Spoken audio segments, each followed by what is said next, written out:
음무소주 이생기심, 이런 금강경에 나오는 구절입니다. 해석을 해보면 마땅히 머무는 바 없이 마음을 내라, 이런 말이라고 하는데, 이게 도가에도 내용이 있죠. 무위로 행을 한다, 이런 표현을 쓰던데, 이게 되나요? 당연히 안 되죠. 그런데 이런 표현이 있다는 말은 이렇게 되는 방법은 있다는 걸 거예요. 이렇게 되는 방법에 대해서 얘기를 해보려고 합니다. 이게 사실 그 원리가 양보한다는 것과 같은 원리인데, 흔히 우리는 양보를 한다고 말을 하죠. 양보를 했다고 그러기도 하고요. 그런데 중생은요, 양보를 할 수가 없습니다. 이게 되질 않아요. 내 마음의 상태가 나를 중심으로 생각하고 돌아가고 있는데 이게 될 수 있나요? 운전을 하다 보면 양보를 하게 될 때가 있습니다. 그럴 수 있죠. 내가 급하지 않으면 양보를 하기도 합니다. 그런데 이게 내가 급해지면 양보가 되질 않아요.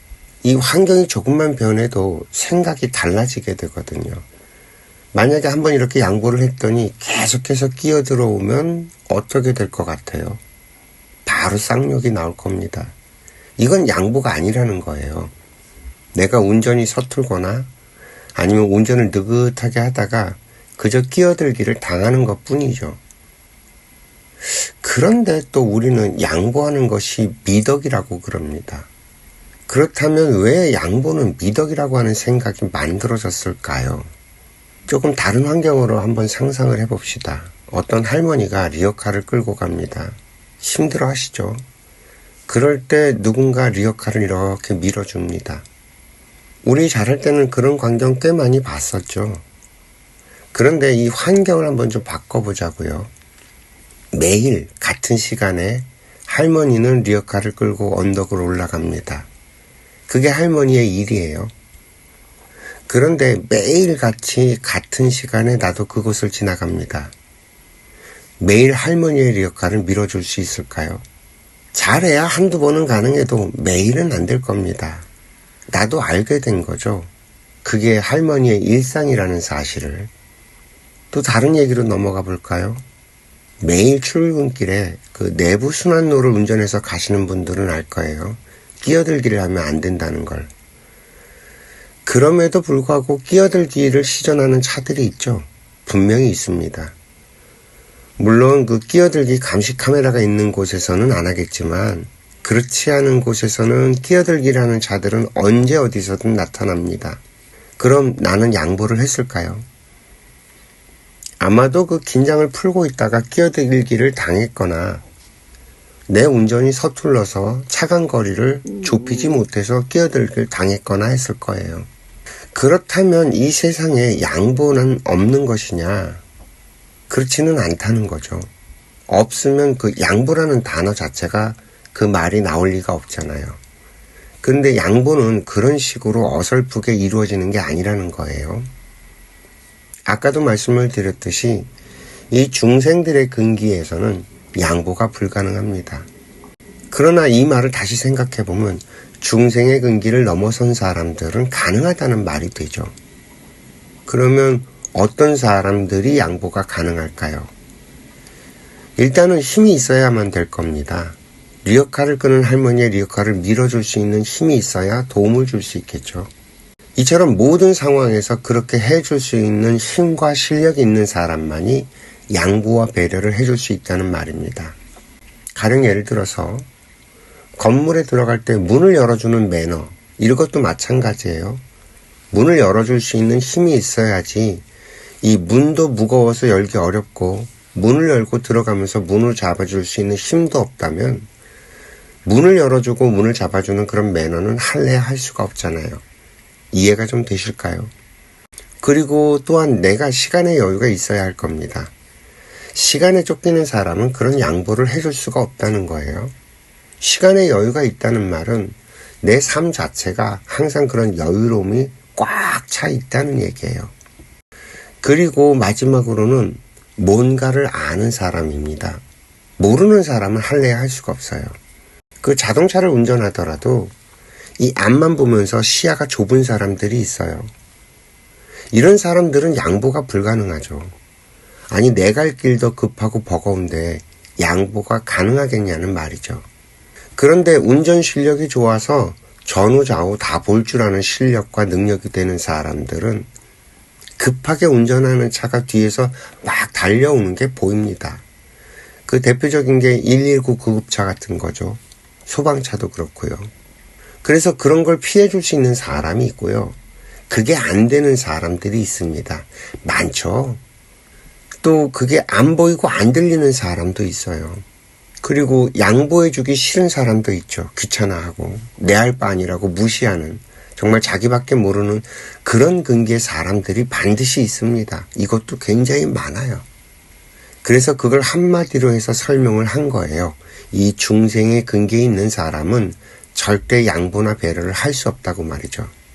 이런 모든 조건을 충족하려면 실력도 있어야 하고요. 능력도 있어야 하고요. 시간에 쫓기지도 않아야 하고요. 모든 것을 갖춘 사람이라야만 가능해집니다. 이런 조건에 더해서 자기밖에 모르는 사람이 아니라 타인을 볼 줄 알고 타인을 위할 줄 아는 사람이라야 가능하겠죠.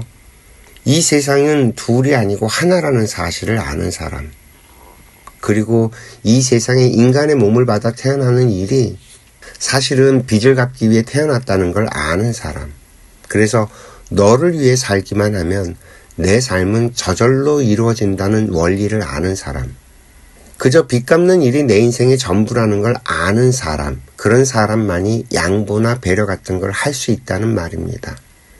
그리고 그런 사람들이 타인들에게 그렇게 하는 것을 보니 너무 보기 좋았던 거죠. 그런 양보와 배려를 받은 사람은 그 따뜻한 감동에 자신도 모르게 감화가 되고 자기도 그런 사람이 되고 싶어지고 또 그렇게 하려고 노력을 하게 됩니다. 그래서 자기도 기회가 되면 배려와 양보를 하려고 노력을 하겠죠. 이런 선순환이 결국엔 이 세상을 좋게 만든다는 걸 중생들도 깨우치게 되고 알게 되는 거죠. 재미있는 사실은 그렇게 모든 이 순환의 고리를 다 알고 이 세상에 베풀고 나누고 양보하고 배려하는 사람을 우리는 부처님이라고 부릅니다. 물론 예수께서도 그런 삶을 사셨죠. 그런데 그분들의 입장에서 놓고 보면 사실 그분들은 양보나 배려를 한 게 아닙니다. 그저 알기 때문에 그런 행동을 한 것뿐이죠. 그래서 그분들은 그런 행동을 하고도 스스로가 양보를 했다거나 배려를 했다고 생각하지도 않습니다. 그저 아니까 행동을 한 것뿐이죠. 그래서 응무소주 이생기심이라는 말은 하겠다고 해서 되는 게 아니라는 말입니다. 내가 하고 싶다고 되지도 않죠. 그러나 이 모든 걸 아는 사람은 그저 행할 뿐입니다. 스스로 행해놓고도 행했다는 사실을 모르죠. 왜? 그냥 그게 너무 당연한 거니까요. 이제 이해가 좀 되세요? 우리가 중생으로 사는 한 응무소주 이생기심은 하려고 해도 되질 않습니다. 무의로 행을 한다는 것도 되질 않죠. 양보와 배려? 아이고, 할래야 할 수 없는 단어입니다. 이 우리나라가 한 80년대까지만 해도요, 배려와 양보를 이야기할 수도 없는 환경이었어요. 그러다가 이게 한 90년대를 지나면서 배려와 양보를 좀 하고 살아야 되지 않냐는 그런 사회적인 분위기가 만들어지기 시작을 합니다. 그때까지는 되질 않았죠. 그러다가 그런 생각들이 싹을 트고 자라기 시작을 한 거예요. 왜? 우리가 지금 그런 행동들을 하고 살아야 할 그런 단계에 도달했다는 거죠. 그런데 지금까지 이게 되질 않죠. 왜 여러분들이 이 배려와 양보를 그리워하는지 아세요? 여러분들은 원래 그렇게 살아야 하는데, 그래서 조건과 환경을 다 이렇게 만들어줬는데 이 중생의 근기에서 마음그릇이 크질 못해서 그럽니다. 그리고는 외면을 하고 있죠. 세상살이가 쉽지 않다고 그러고 또 세상이 그렇게 돌아가지 않는다고 우기고 그러죠. 내가 그렇게 살면 나만 손해를 본다고 하는 말들을 자꾸 써요. 결국 나를 중심으로 생각하는 그 중생의 마음그릇에서 벗어나질 못하고 있는 거죠. 이게 1980년대까지는 그게 말이 됐어요. 그 환경이 안 된 게 맞아요. 아직 우리나라가 가난하고 먹고 살기 바쁘던 시절이었으니까요. 그러나 이 90년대를 지나서 21세기에서는 그런 소리를 하면 안 됩니다. 이미 대한민국은 선진국 반열에 들어섰거든요. 이 선진국은 단순하게 돈이 많은 나라가 아닙니다. 먼저 선자에 나아갈 진자를 쓰잖아요. 이 지구별의 모범국가라는 말입니다. 우리들이 그 선진국이라고 하는 그 나라들을 한번 보자고요. 그 나라들은 이미 이 인류 역사에 큰 족적을 남긴 나라들입니다. 인류 사회에 공헌을 한 나라라는 말이에요. 지금 우리가 사용하고 있는 그 민주주의의 기틀을 만들었고요. 또 사회주의 사상도 만들었고요. 자본주의와 산업혁명을 일으켜서 자유시장 경제를 연 나라들입니다. 지금 21세기를 살아가는 우리들이 알고 있는 거의 모든 것들은요, 우리들이 만든 게 하나도 없어요. 전부 그 선진국이라고 부르는 나라들이 피와 눈물과 땀을 흘려서 만들어낸 것들입니다. 반면에 대한민국은요, 인류 사회에 아무것도 한 것이 없습니다. 인류 역사에 공헌한 게 없다는 말이에요. 그런 우리가 그저 경제력이 좀 좋아졌다고, 먹고 살만해졌다고 선진국이라고요? 아이고, 어림도 없는 소리입니다. 전 세계 그 누구도 그런 걸 인정할 수가 없어요. 이제 대한민국은 국제사회에 주목을 받기 시작을 했을 뿐입니다. 지금 우리들은 인류 사회에 뭔가를 내놓아야 할 때고요. 인류 사회에 공헌을 하지 않으면 선진국의 대접을 받을 수가 없습니다. 그래서 자꾸만 대한민국을 압박해 들어오고 있습니다. 일본을 한번 보세요. 인류 사회에 공헌한 바도 없이 전 세계를 제패하려다가 결국엔 80년대를 넘어서서 주춤하고 주저앉아 있잖아요. 그 일본의 잃어버린 30년 소리가 남의 얘기가 아니라는 말입니다. 우리 대한민국도 인류 사회에 공헌을 하지 않으면 여기에서 그저 날개가 꺾여서 주저앉게 될 겁니다. 선진국 사람들은 선진국 사람의 품성이 갖추어 있어야 합니다. 선진국 국민들의 품성은 양보할 줄 알고 배려할 줄 아는 그러한 부처님의 성품을 말합니다. 우리가 한국전쟁 이후 전 세계 사람들로부터 원조를 받아 이만큼 성장을 했다면 우리들은 이제 그 받은 빚을 갚아 나가야 한다는 말이 되기도 하고요. 이해가 좀 되셨을까요? 그런데 사실 이 이야기들을 이해를 하려면 나의 영적인 성장이 어느 정도 이루어져야만 가능해져요. 이렇게 설명을 다시 한번 해보죠. 인간은 이 인간의 육신이라는 것이 있고 이 안에 들어와 있는 영혼이라는 것이 있는데 이 영혼이 발전하는 것, 이것이 인생의 목적입니다. 여기까지는 어떻게 동의가 되실런지 모르겠네요. 인간이 이 지구라는 별에 출현을 해서 아주 오랜 시간 동안 진화 발전을 하면서 지식이 만들어지고 지식이 축적되고 그러면서 이 동물에 가까운 단계에 있다가 차츰차츰 눈이 밝아지고 동물적인 모습에서 조금씩 어떤 그 사회를 만들어가는 어떤 인간의 모습을 형성하게 되죠. 먹고 살기 위해서 사는 단계에서는 지식의 축적은 가능하겠지만 어떤 배려나 양보 같은 것들을 아무리 이야기한다고 해도 그게 와닿고 또 그렇게 살기 위해서 노력을 하고 하는 일이 불가능합니다. 중생의 단계에 제일 밑바닥이라는 게 있는 거죠. 이 밑바닥의 단계에서 어느 정도 먹고 사는 문제들이 해결이 되고 다른 생각을 하는 그런 사람들이 출연을 하게 됩니다. 이게 지도자 계급들이 만들어졌던 거죠. 이 지도자 계급들은 일반 백성들, 일반 사람들이 사는 모습과는 좀 달랐죠. 교육도 그런 사람들이나 받을 수 있었어요. 그래서 교육을 받던 사람들은 그 좋은 말들을 배우고 그래서 좋은 사람이 되기 위해서 노력을 했지만 일반 백성들은 그렇게 살진 않았어요.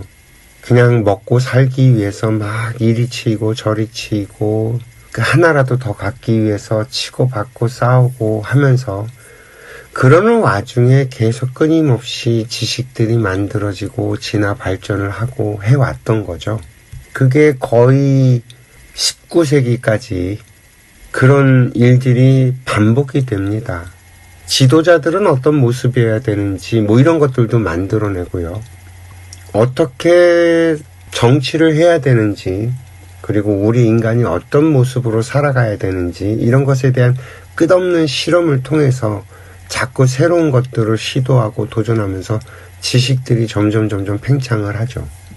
그게 19세기에 와서 꽃을 피우고 20세기에 이르러서는 대규모 전쟁을 통해 갖고 싹 한번 정리를 합니다.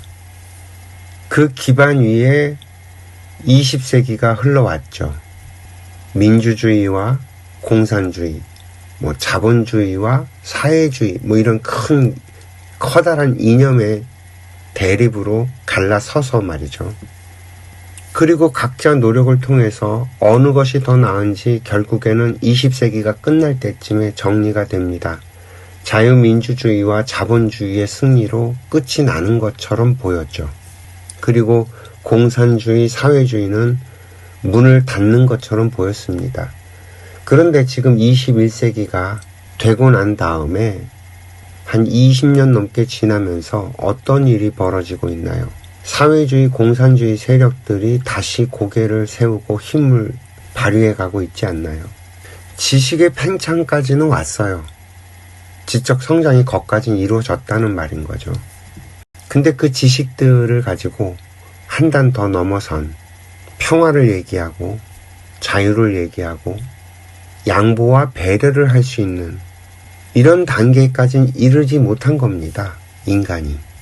그동안 인류가 만들어 놓은 이 지구별이라는 것이 어떤 모습인지 한번 생각을 해보자고요. 전부 다 문호를 개방했어요. 14세기, 15세기쯤에 항해술이 발전하기 시작을 하고 또 인쇄술이 만들어지면서 지식을 공유할 수 있게 만들어 놓고 그리고 전 세계의 문호를 제국주의라는 이름으로 다 가서 두들겨 부셔서 문을 다 열어버렸습니다. 그리고 과학기술이 축적돼서 그것이 한 단 뛰어넘게 되면서 인간의 노동에만 의존했던 것들을 기계로 대체하기 시작을 했죠. 먹고 살만해지면서 인구가 폭발하기 시작을 합니다. 인류가 어떤 상태에 이르러 가는지 좀 보이세요?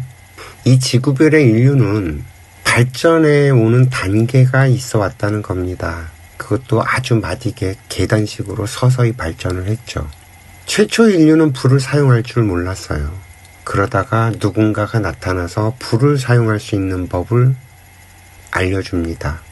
그리고 또 어떤 사람이 나타나서 동굴 속에서 생활을 하는, 집을 지어서 생활을 하는 뭐 이런 것들을 알려주는 사람이 나타났죠. 또 문자를 알려주는 사람도 나타났을 거예요. 아주 특출한 어떤 누군가가 나타나서 먼저 걸어가면 대부분의 인류는 그 뒤를 따라서 걸어가면서 그 단계에 도달하게 됩니다. 이렇게 얘기하면 좀 이해가 안 될 것 같으니까 이 도술 얘기로 한번 풀어보자고요. 그 뭐 차력이라든지 축지법을 쓴다든지 텔레파시를 쓴다든지 또 육신통에 있는 뭐 천리안이라든지 또 타심통이라든지 뭐 이런 것들 있잖아요. 옛날에 그 도를 깨우치신 부처님이나 도인들이나 뭐 신선이나 이런 사람들이 그 도력을 썼던 얘기들, 그게 없었던 얘기가 아니라 분명히 있었을 거예요. 그런데 이게 일반 사람들이 다 쓸 수 있냐면 그런 특수한 능력을 가진 사람이 썼던 거죠. 근데 계속 그런 사람들만 그 힘을 쓸 수 있게 되냐? 그게 아니라는 거죠. 인류의 지식이 차츰 발전을 하면서 그 옛날에 썼던 그 도력들, 이런 것들을 일반 사람들도 누구나 쓸 수 있게 만들어 간다는 거예요. 차력이라는 것, 그게 뭐예요? 이렇게 힘을 아주 세게 쓸 수 있다라는 거잖아요. 지금은 포크레인, 뭐 탱크 이런 것들로 그 큰 힘을 쓸 수 있어졌잖아요. 불도저라든지 뭐 이런 것들로. 또 축지법 같은 거라. 이런 거는 지금 대중교통이 발달을 해서 축지법이 필요 없어졌어요. 누구나 다 축지를 할 수 있어진 거죠. 또 텔레파시? 이거는 전화라는 게 만들어지면서 지구 반대편에 있는 사람과도 말로, 대화로 소통을 할 수 있어졌습니다. 천리안이라는 거, 천리 밖에 있는 것을 본다는 거잖아요. 근데 지금 인터넷 환경이 만들어지면서 어떻게 됐나요? 지구 반대편에서 벌어지는 일들을 실시간으로 모든 사람들이 볼 수 있어졌죠. 의통, 환자를 치료하는 기술, 이거는 어떻게 됐어요? 누구나 그런 기술을 습득하면 누구나 그걸 치료할 수 있는 그런 상태로 올라섰어요. 옛날에는 막 이런 수련을 하고 고행을 해서 도를 통해야지만 쓸 수 있었던 그 도력을 지금은 거의 모든 사람들이 다 누릴 수 있는 세상이 되었다는 얘기입니다. 굳이 그런 것들이 필요하지 않아진 거예요. 아니, 막 생고생을 해서 축지법을 쓸 수 있어졌어요. 써먹을 수 있나요? 써먹을 필요가 있나요? 차력을 해서 내가 아주 어마무지한 힘을 쓸 수 있는데 총 한 방이면 죽는데 무슨 의미가 있냐는 거죠. 이처럼 인간은 먼저 나아가는 사람이 누군가가 있다면 그 뒤를 따라서 모든 전 인류가 그 단계에 결국엔 도달하게 되어 있습니다. 영적 성장은 이런 식으로 이루어져 왔다는 거죠. 인류의 진화 발전은 이런 식으로 진화되어 왔다는 얘기예요. 그렇다면 21세기는 어떤 시대냐? 서로 양보하고 서로 배려하는 이것이 일상이 되는 세상이 돼야 됩니다.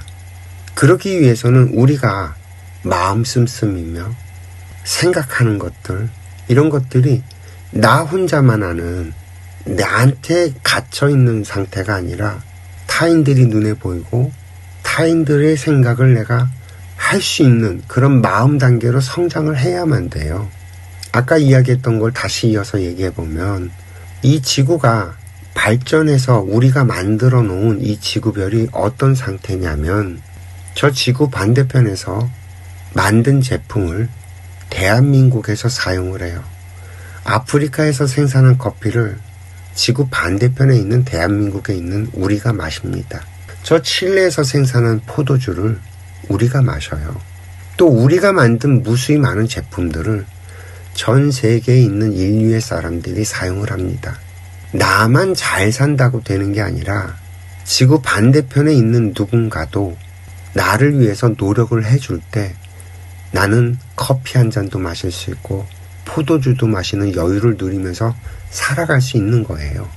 서로가 서로를 위해서 살기만 하면 이 지구별에서 사는 일이 풍성해지고 행복해질 수 있는 그런 단계에 올라와 있는데 그러한 사실을 우리들이 알지 못하고 깨닫지 못하고 여전히 20세기의 마인드로 사회는 그런 게 아니야. 그렇게 양보하고 살면 다 당해. 라고 하는 낮은 품성으로 살아가기 때문에 여전히 우리들의 삶이 어렵고 힘든 거라는 말입니다. 이해가 좀 되셨을까요?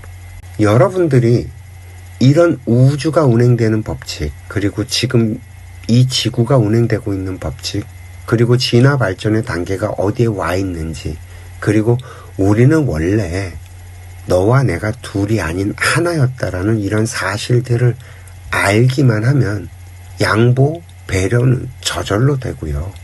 그 금강경에서 얘기했던 응무소주 이생기심이라는 마땅히 머무는 바 없이 마음을 내라라는 그 말이 저절로 작동을 하게 된다는 거죠.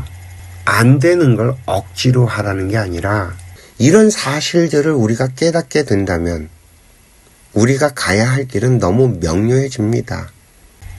내 품성이 성장하면 저절로 그렇게 된다는 얘기였습니다. 오늘 얘기는 여기까지 하겠습니다. 시청해 주셔서 감사하고요. 행복하세요.